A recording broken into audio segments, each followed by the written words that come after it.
आधुनिक भारत में आज हम निम्न जातीय आंदोलनों की चर्चा करेंगे। निम्न जातीय आंदोलनों की जो पृष्ठभूमि रही, दरअसल ये मुख्य रूप से जो मंदिरों में निम्न वर्ग के या फिर जो दलित वर्ग के थे, उनके जो प्रवेश उनका प्रवेश था वो एक प्रकार से समझिए कि सवर्णों ने वर्जित करके रखा हुआ था। तो इसी के विरुद्ध ये सभी आंदोलन हुए। इस आंदोलन की गूंज उत्तर भारत में बड़ी कम दिखाई दी, लेकिन महाराष्ट्र और दक्षिण भारत में इन आंदोलनों की गूंज सबसे ज्यादा दिखाई दी। इसके पीछे कारण ये रहा कि सर्वाधिक मात्रा में सवर्णों का जो वर्चस्व था वो दक्षिण भारत में ही था। इसके अलावा महाराष्ट्र में भी सवर्णों का वर्चस्व ज्यादा था, जबकि उत्तर भारत के अगर क्षेत्रों की बात करें तो यहाँ आदिवासी या फिर निम्न वर्ग या दलित वर्ग की स्थिति ये तो नहीं है कि बहुत ही ज्यादा अच्छी थी, फिर भी दक्षिण भारत और पश्चिमोत्तर भारत की अपेक्षा थोड़ी बेहतर थी। इन सब परिस्थितियों में अब वर्तमान परिस्थिति में सवर्णों में कुछ बुद्धिजीवी वर्ग भी होकर उभरे। इसके अलावा जो निम्न वर्ग के लोग थे उसमें अंग्रेजों के समय में अब वो थोड़ा पढ़ लिख रहे थे, शिक्षा अर्जित कर रहे थे, जिसके कारण से उनमें कुछ प्रमुख लोग अपनी महत्वपूर्ण भूमिकाओं के साथ सवर्णों के विरुद्ध उन्होंने आंदोलन छेड़ दिया। विशेषकर ये आंदोलन ब्राह्मणत्व के विरुद्ध था, ब्राह्मण धर्म की उन रीति रिवाजों और कुरीतियों के विरुद्ध था जिसने दलितों को मंदिरों में प्रवेश का अधिकार दलितों से छीन लिया था। तो विशेषकर ये जितने भी आंदोलन हमें दिखाई देते हैं निम्न वर्गीय आंदोलन, इसका मुख्य उद्देश्य जो ब्राह्मणों की दकियानूसी विचारधाराएं थी, जो कि विशेष रूप से सवर्ण और ब्राह्मण मिलकर दलितों के यूं कहिए शोषण के लिए प्रयोग कर रहे थे, उसका विरोध दिखाई देता है हमें निम्न जातीय आंदोलनों में। तो ये निम्न जातीय आंदोलन की पृष्ठभूमि रही। क्यों निम्न जातीय आंदोलन हुए ये मैंने बता दिए।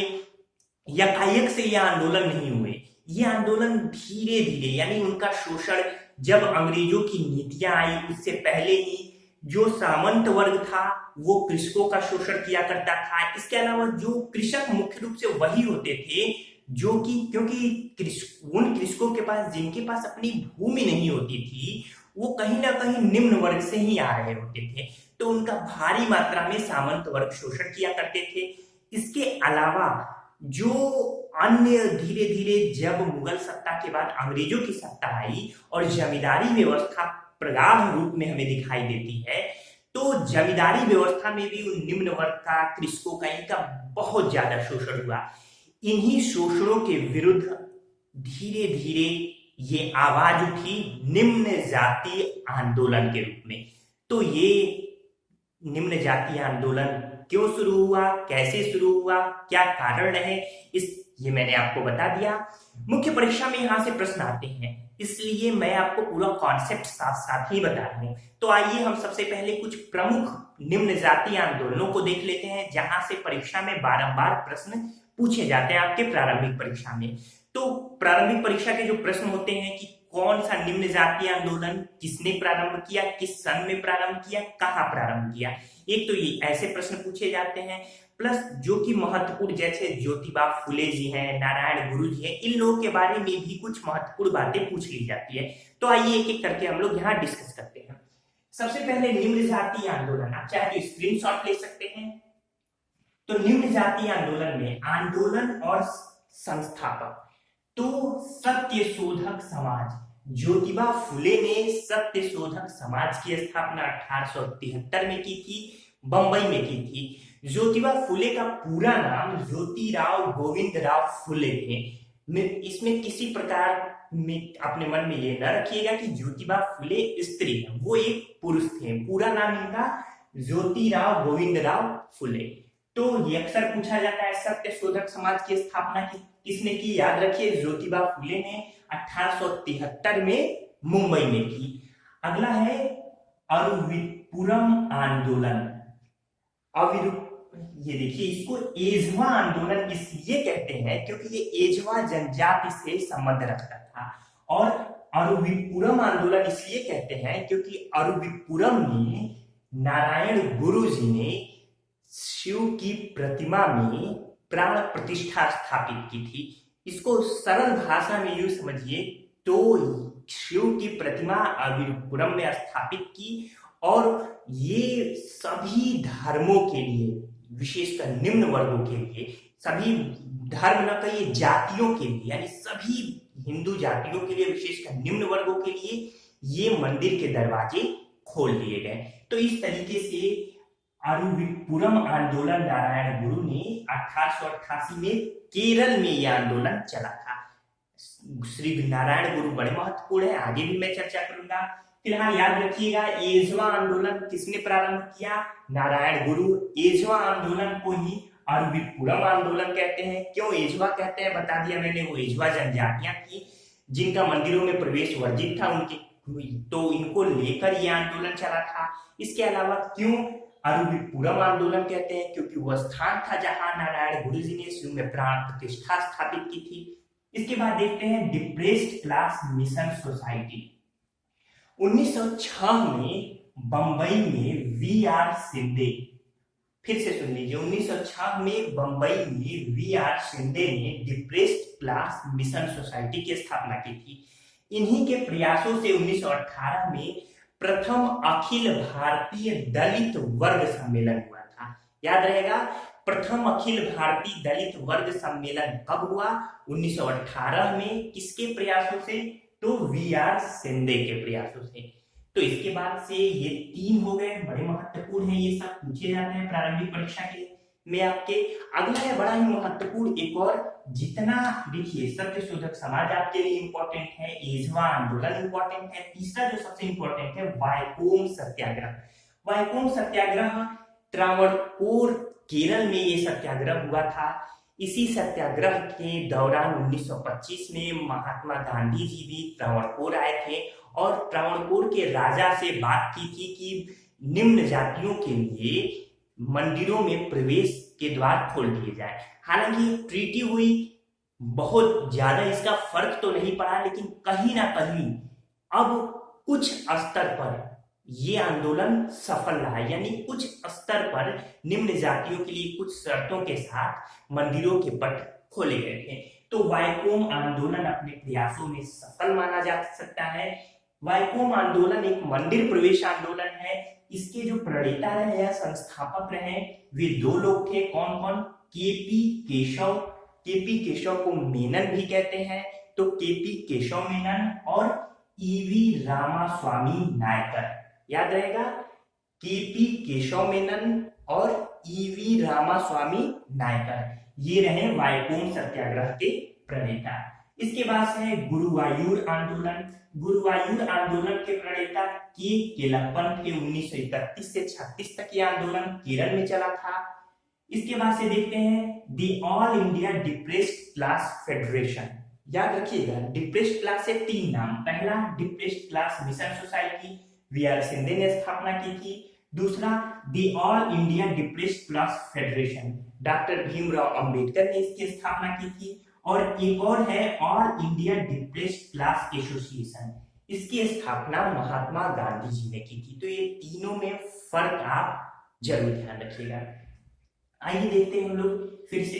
The all India depressed class federation की स्थापना किसने की थी? 1920 में बंबई में डॉक्टर भीमराव अंबेडकर ने की थी। इसके अलावा बहिष्कृत हितकारिणी सभा की स्थापना भी 1924 में बंबई में डॉक्टर भीमराव अंबेडकर ने की।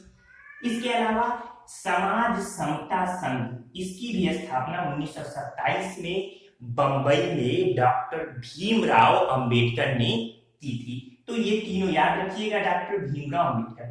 देखिए दोस्तों, डॉक्टर भीमराव अंबेडकर और महात्मा गांधी, इन दोनों लोगों ने दलित वर्ग के लिए बहुत प्रयास किया। दलितों का उद्धार करने के लिए कई आंदोलन चलाए, कई रणनीतियां भी बनाई। तो इन दोनों लोगों के बारे में मैं अगले लेक्चर में डिस्कस करूंगा। भीमराव अंबेडकर और महात्मा गांधी जी ने दलित वर्ग के लिए जो भी प्रयास किए, वो पूरा प्रयास अगले लेक्चर में डिस्कस होगा। आइए यहाँ देखते हैं, अगला है all India depressed class association. 1932 में बंबई में महात्मा गांधी जी ने स्थापित किया था, यानी यह आंदोलन चलाया, एसोसिएशन की स्थापना की। इसके बाद इसे अखिल भारतीय अस्पृश्यता निवारण संघ भी कहते हैं। अगर प्रश्न ये पूछे अखिल भारतीय अस्पृश्यता निवारण संघ की स्थापना किसने की थी, तो आप महात्मा गांधी सही करेंगे। इसके बाद है आत्मसम्मान आंदोलन, ये भी महत्वपूर्ण है। ईवी रामास्वामी नायकर, ईवी रामास्वामी नायकर को पेरियार भी कहा जाता है दक्षिण भारत विशेषकर केरल में। इन्होंने तमिल में सच्ची रामायण नामक पुस्तक की रचना की थी। क्या नाम था इनकी पुस्तक? सच्ची रामायण। सच्ची रामायण या सच्चा रामायण पुस्तक किसने लिखी थी? तो पेरियार जी ने लिखी थी सच्चा रामायण पुस्तक। तो इस तरीके से ईवी रामास्वामी नायकर पेरियार ने 1920 में मद्रास में आत्मसम्मान आंदोलन चलाया था। तत्कालीन समय मद्रास का जो क्षेत्र था वो बहुत बड़ा था। पेरियार नदी कहाँ बहती है? तो वर्तमान में पेरियार एक नदी है जो कि केरल में प्रवाहित होती है। इसके बाद देख लेते हैं जस्टिस पार्टी आंदोलन यानी न्याय दल। जस्टिस पार्टी आंदोलन के जो प्रणेता रहे वो CN मुदलियार और TM नायर, ये दो लोग विशेष रूप से थे। कौन कौन? मुदलियार और नायर। इन दोनों के अलावा एक और व्यक्ति थे जो इस आंदोलन से जुड़े रहे, वो थे P त्यागराज। तो अक्सर एग्जाम में आपका मुदलियार और नायर जी के बारे में ही पूछा जाता है। तो यहाँ याद रखिएगा जस्टिस पार्टी आंदोलन के प्रणेता CN मुदलियार, TM नायर और P त्यागराज थे। 1916 में दक्षिण भारत में ये आंदोलन चला था। जस्टिस पार्टी आंदोलन से ये नायकर साहब यानी पेरियार साहब जुड़े थे। जस्टिस पार्टी आंदोलन को व्यापक रूप प्रदान इन्होंने किया था और भी अभी मैं इनके बारे में बताऊंगा। चलिए आगे चलते हैं। इसके बाद है Nair service society. Nair service society की स्थापना मन्नार पद्मनाभा पिल्लई ने की थी।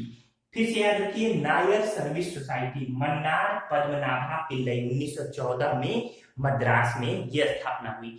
तो दोस्तों इस तरीके से जो जो आंदोलन पूछे जाते हैं निम्न जाति आंदोलन, सबके बारे में मैंने बताया कि उस कौन से आंदोलन के प्रणेता कौन है, यानी कौन सा आंदोलन किन्होंने चलाया, कहाँ ये आंदोलन चला था और किस सन में चला था।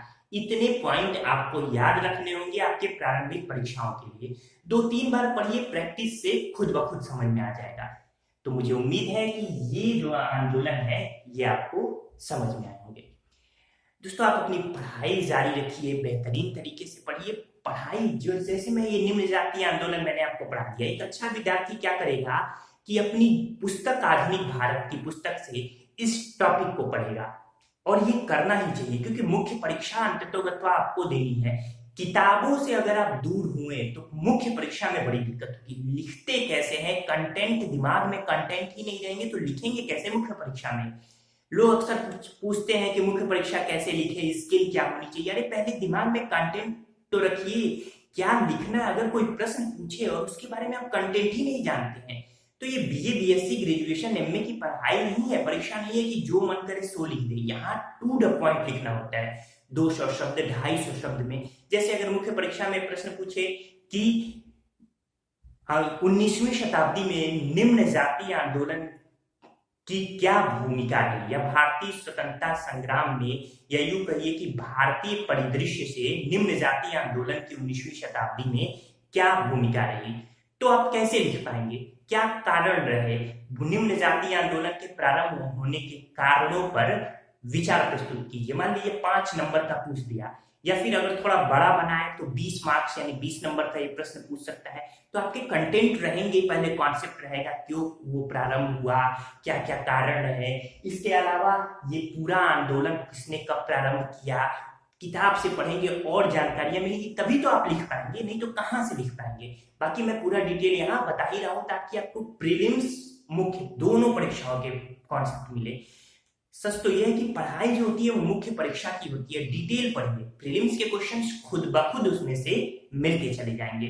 तो इस तरीके से मुझे उम्मीद है कि आप पढ़ाई अपनी कर रहे होंगे। अब तक के जितने भी लेक्चर मैंने प्रेषित किया है आपको हमारे डिस्क्रिप्शन बॉक्स में मिल जाएगा। इसके पहले 19वीं 20वीं शताब्दी के बहुत सारे आंदोलनों की मैंने चर्चा की है, वो भी आपको हमारे डिस्क्रिप्शन बॉक्स में, इवन प्लेलिस्ट में भी मिलेगा। अगर आप हमारे चैनल पे नए हैं तो चैनल को सब्सक्राइब कर लीजिएगा ताकि आपको नोटिफिकेशन मिलता रहे। तो आइए आगे चलते हैं।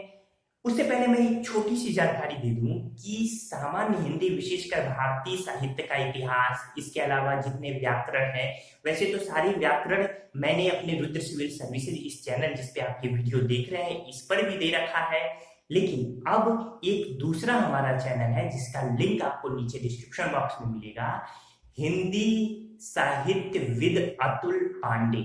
जब आप गूगल में सर्च करेंगे हिंदी साहित्य विद अतुल पांडे, तो आपको एक पेज जो चैनल हमारा खुलेगा उसमें मैं हिंदी, केवल वो हिंदी को समर्पित है, जितनी भी आपकी परीक्षाएं होती हैं, इसके अलावा यूजीसी नेट, टेट, सीटेट या पीसीएस वगैरह, यूपीएससी, इवन मेंस मुख्य परीक्षा में भी अगर आप हिंदी ले रहे हैं तो ये चैनल उसी को डेडिकेट किया गया है। इस पे मैं लगातार अब लेक्चर्स शुरू कर रहा हूँ। 4-5 लेक्चर्स ऑलरेडी इस पे आ चुके हैं और धीरे धीरे जब आप हो सकता है वीडियो देख रहे हो तो लेक्चर्स की संख्या बढ़ भी गई हो।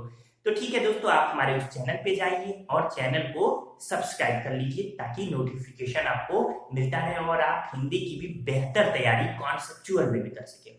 आइए आगे देखते हैं कि इस आंदोलनों के 4-5 जो महत्वपूर्ण व्यक्ति हैं, जैसे एक व्यक्ति हैं ज्योतिराव गोविंदराव फुले। ज्योतिराव गोविंदराव फुले को लोग महात्मा ज्योतिबा फुले भी कहते हैं।